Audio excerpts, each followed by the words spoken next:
जो मालिक है उसे कहते हैं परमात्मा। आत्मा का जो नाथ है, स्वामी है, वो परमात्मा को हम प्राणनाथ कहते हैं। उसी को ब्रज रास में हम श्री कृष्ण कहते हैं, उसी को परम धाम में हम श्यामा श्याम कहते हैं। अपना धनी श्री श्यामा श्याम, अपना वासा है परम धाम। परम धाम में उनका नाम श्याम और श्यामा है।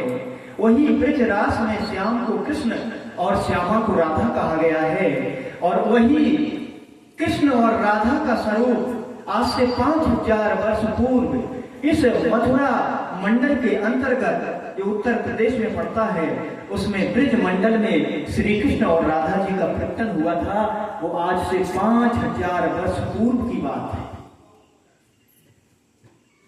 आज से 5000 वर्ष पूर्व ये लीला हो चुकी है। वही श्री राधा जी महारानी और वही श्याम सुंदर जो परम धाम के स्वरूप हैं, वही आकर के इस ब्रह्मांड में, इस कलयुग में, वो लीला तो द्वापर में हुई थी। कृष्ण का अवतार द्वापर में हुआ था, लेकिन वही गोपियां जो गोकुल में थी और वही श्याम सुंदर जो 11 वर्ष 52 दिन ही लीला करके अपने स्वधाम को चले जाते हैं, उनकी शक्ति निकल जाती है। फिर गोलोकनाथ की शक्ति ने प्रवेश किया। इसके बाद कंस को वध करने के बाद वैकुंठाधिपति भगवान विष्णु की शक्ति ने प्रवेश किया। ये कृष्ण तत्व बहुत गहन है। इसको यदि थोड़े शब्दों में आप समझ लोगे तो पूर्ण ब्रह्म परमात्मा श्री कृष्ण कौन है, ब्रह्म स्वरूप कौन है और देव स्वरूप कौन है, इन तीनों का पता एक साथ चल जाता है।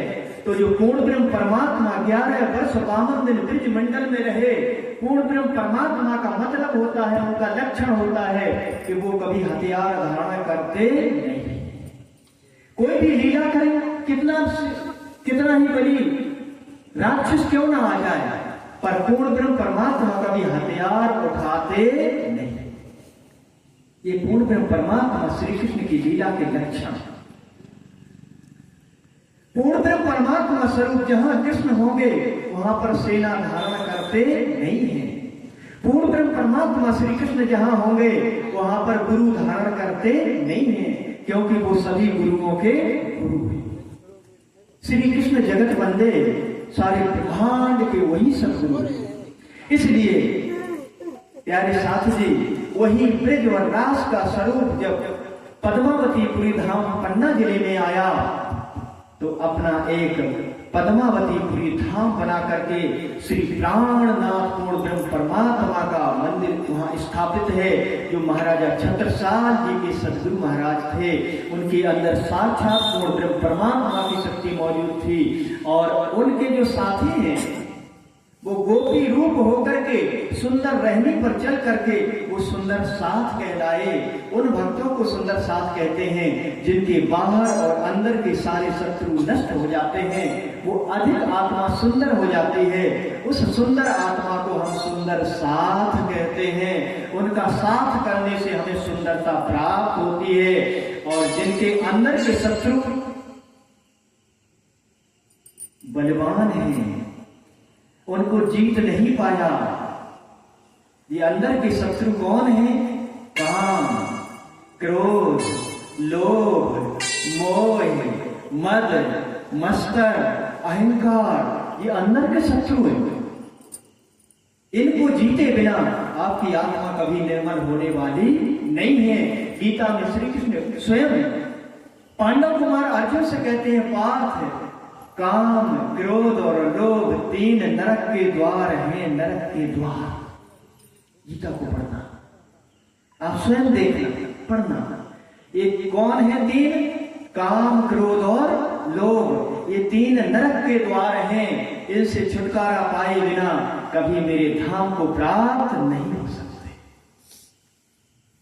इसलिए हमको परमात्मा ने जो दिया है उसको हम ग्रहण करें। आपके लिए और मेरे लिए भी अपनी पत्नी के सिवाय कोई दूसरी पत्नी हितैषी नहीं हो सकती, और पत्नी के लिए अपने पुरुष के सिवाय और दूसरा कोई पुरुष उतना हितैषी नहीं हो सकता है। अपनी माँ के सिवाय, हमें बहुतों से माँ कहना पड़ता है, लेकिन अपनी माँ के सिवाय कोई माँ श्रेष्ठ नहीं है। अपने पिता के सिवाय कोई पिता श्रेष्ठ नहीं है। हम सबसे पिता कहते हैं, पिता के 6 रिश्ते होते हैं, वो पिता के दर्जे में आते हैं। एक बड़ा भाई भी पिता के दर्जे में आता है। एक मौसिया होता है, जो मौसिया जानते हैं, वो भी पिता के दर्जे में ही होता है। एक चाचा होता है, वो भी पिता के दर्जे में होता है। एक फूफा होता है, वो भी पिता के ही दर्जे में होता है। और अपना पिता तो पिता होता ही है। तो ये सब पिता के दर्जे में होते हुए भी जो अपना पिता अपने को देगा, वो एक कोई देने वाले नहीं है। हम सबका सम्मान करते हैं, लेकिन अपने को पहचानो, अपना कौन है। अपनी माँ जितना अपने लिए कुर्बानी करेगी, उतनी कोई दूसरी माँ करने वाली नहीं है। अपना गुरु, अपना गुरु माने आत्मा का गुरु। ये नहीं कि आत्मा के तत्वदर्शी गुरु तक नहीं पहुंचे और आप कहोगे हमारे हम तो गुरु बना लिए। नहीं, आगे बढ़ना पड़ेगा, गुरु करना पड़ेगा, विषय भी पढ़ना पड़ेगा। इसलिए शास्त्रों में 7 गुरुओं में 7वां गुरु सतगुरु कहलाता है, जो लोक से लेकर परलोक तक सारा ज्ञान देता है। मेरे प्यारे सुंदर साथ जी, इसलिए अपने सतगुरु से बड़ा कोई सतगुरु होता नहीं। ध्यान देना, अपनी जन्मभूमि से बड़ी कोई जन्मभूमि नहीं है। इस जन्मभूमि से तो स्वर्ग की भूमि भी छोटी होती है, वैकुंठ की भूमि भी छोटी होती है। जननी जन्म भूमस स्वर्गादपि गरीयसी, स्वर्ग से भी बढ़कर अपनी जन्मभूमि है। इस जन्मभूमि को कर्म भूमि कहा गया है। इसलिए कर्म भूमि तो केवल हमारी जन्मभूमि ये मानव लोक है, कर्म भूमि कोई देवलोक नहीं है। देवलोकों में कितना भी अच्छा कर्म करो, पर वहां से कर्म आगे बनता नहीं है। वहां पर तो अच्छे कर्म भोगे जाते हैं, पर बनता तो हमारी भूमि से। ये भारत की भूमि कर्म भूमि है। इसलिए कारण कर्म भूमि भारत की सोच करें त्रिपुरारी, दिखलाए दैयो सतगुरु मोको पद्मावती प्यारी। पद्मावती पुरी के अंदर गुम्मट बंगला बनो है सुंदर, और बैठे राज श्यामा अंदर। धर्म ध्वजा फहराए सामने शोभा अपरंपारी। भगवान शिव को यदि मानते हो तो भगवान शिव के सुंदरी तंत्र को पढ़ना, भगवान शिव के माहेश्वर तंत्र को पढ़ना, जो आत्म कल्याण का तंत्र है। वो अपनी जगत जननी प्रिया को समझाते हुए क्या कह रहे हैं, आपको विदित होगा। क्योंकि हमें सभी देव पूजा से ऊपर उठना होता है। जब हम पढ़ते हैं तो primary, junior, inter, high school करना ही पड़ता है। तो आप जो कुछ कर रहे हो वो अच्छा है, लेकिन जो कर रहे हो वहीं ठहर के मत रह जाना। आगे की क्लास में आपको जाना है, तुम्हारी आत्मा की क्लास, परमात्मा का विषय आगे है। बोलो सतगुरु महाराज की। ये सभी देवगण के जितने भी शास्त्र हैं हमको मार्गदर्शक हैं, आगे मार्ग बताते हैं। संत भी मार्गदर्शक हैं, वो भी आगे का मार्ग बताते हैं। जैसे संतों की कोटि में कबीर साहब का संप्रदाय, नानक का संप्रदाय, मलूक दास का संप्रदाय आदि संत संप्रदाय कहे जाते हैं। ये भी आगे का मार्ग बताते हैं कि चलते चलते पग थके नगर रहा 9 कोस, और बीच में डेरा पड़ गया कबीर गिने में 200। जिन ढूंढा तिन पाइया गहरे पानी बैठो, और मैं बपुरा बूगन डरा रहा किनारे बैठ। ये कबीर साहब की वाणी है। कबीर साहब के मानने वाले कहते हैं कबीर से आगे कुछ नहीं है, हमारे तो कबीर ही साहिब हैं। पर कबीर की वाणी पढ़ोगे तो आगे की मंजिल बताती है। कबीर साहब ने जो कुछ लिखा वो सत्य ही लिखा है। हमारे धर्म शास्त्रों ने जो कुछ लिखा वो सत्य ही लिखा है। भगवान देवादिदेव शिव के महेश्वर तंत्र को पढ़ोगे, सच्चिदानंद पूर्ण ब्रह्म परमात्मा के परम धाम का आपको दिग्दर्शन होगा। लेकिन आप शिव की पूजा से आगे न बढ़ के आप उनके लक्ष्य को, जिसमें ध्यानस्थ होकर के भगवान शिव स्वयं चिंतन करते हैं, वो कौन है जिसका वो ध्यान धारण करते हैं। तो कहते हैं जगत जननी पार्वती, अहम ब्रह्मा अहम विष्णु शिवो अहम मोहिता न जानामि मो वयम धाता मोक्ष वस्तु सनातनम। हम ब्रह्मा विष्णु महेश समस्त देवता इस ब्रह्मांड की जो भी वस्तु लेना चाहो हम दे सकते हैं, लेकिन मोक्ष सनातन धाम को हम जानते नहीं। उनके गहन शास्त्रों का अध्ययन कीजिए, पढ़िए, वो हमको आगे बढ़ाते हैं। इसलिए भगवान शिव भी हमारे लिए धन्य है और सम्मान नहीं है जो हमको आगे परब्रह्म का इशारा कर रहे हैं। मेरे प्यारे साथ जी, हमारे सभी धर्म ग्रंथों का सम्मान, सभी दिव्य शक्तियों का सम्मान करते हुए हम अपने दिव्य स्वरूप तक पहुंचना है। इसलिए भगवान श्री कृष्ण गीता में कहते हैं, हे पार्थ, मेरे 4 प्रकार के भक्त होते हैं। पहला भक्त तो वो है जो दुख आने पर मेरी याद करता है और जब दुख समाप्त हो जाता है मेरी कृपा से फिर मेरे को याद करता नहीं। दुख में तो मेरे को बहुत पुकारता है, प्रभु हम तो तुम्हारे हैं, हमारा दुख दूर कर। पर दुख समाप्त होने पर फिर मेरे को पूछता नहीं।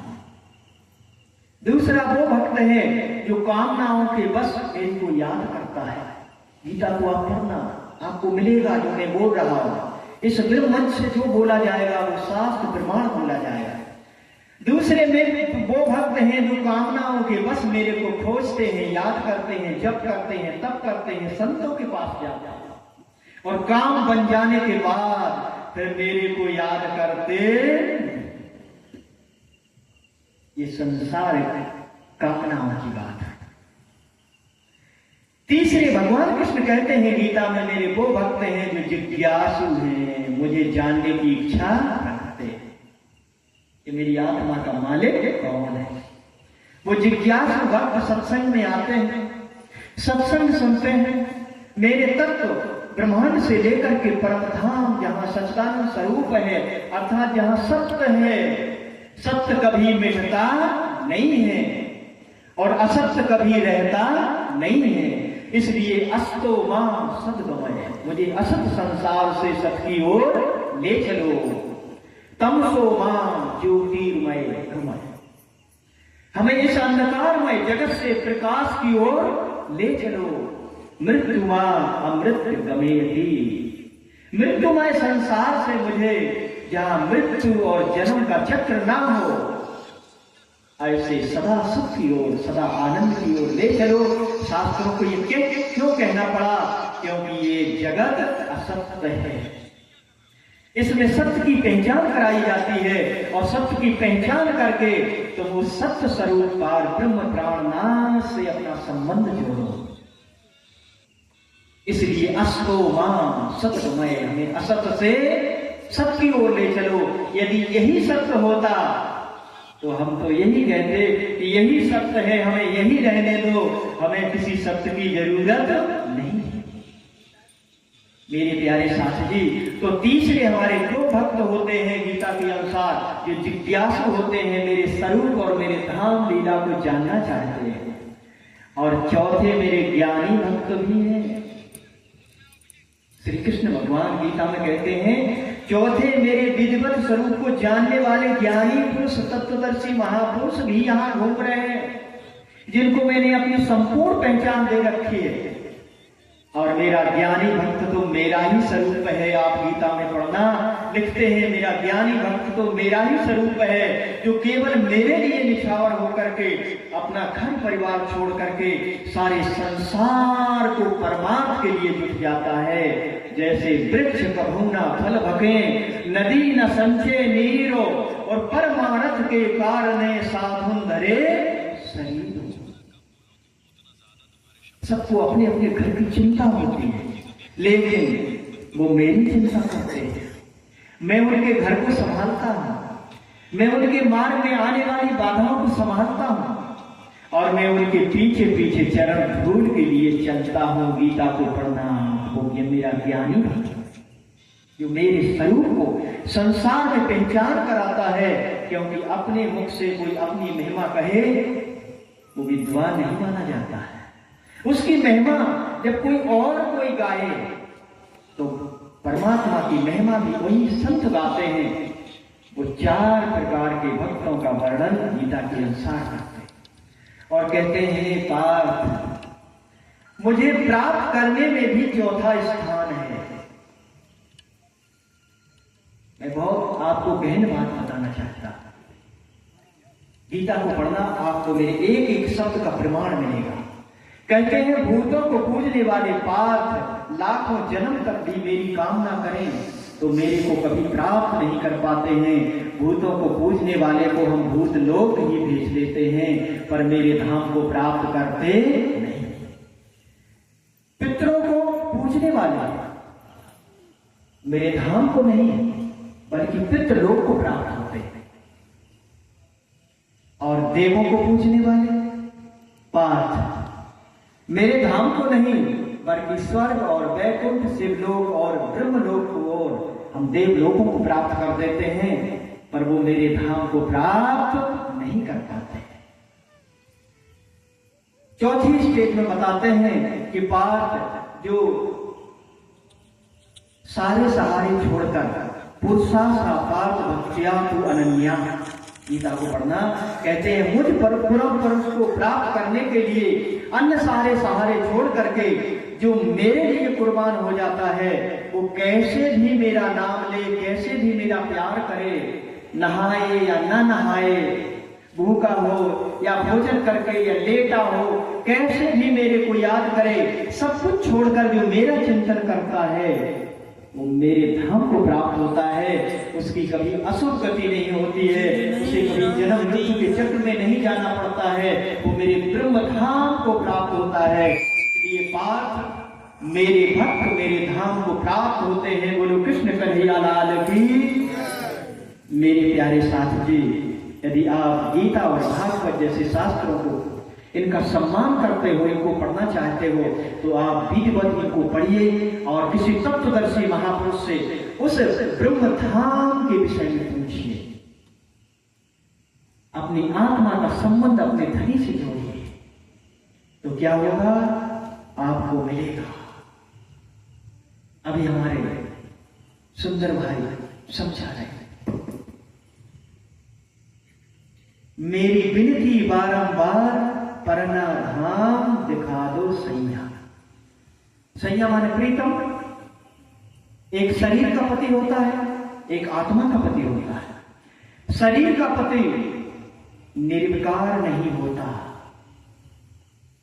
शरीर के पति में विकार होते हैं। आत्मा का पति में कभी विकार आता नहीं। उसके लिए लिखा है चिदादित्यम किशोर्यंगम परे धाम विराजितम स्वरूपम सच्चिदानंदम निर्विकार सनातन। कैसा है, सूर्य के समान प्रकाशमान परम धाम में निवास करता है, सच्चिदानंद स्वरूप वाला है, प्रकृति के विकारों से रहित है और वो सनातन है, सदा रहने वाला है। कृष्ण कन्हैया लाल की। मेरी प्यारी सुंदर साथ जी, अखंड मंडिलाकारं कोटसूर संप्रभम सिंहासने समासीनम ध्याये ब्रह्म सनातनम।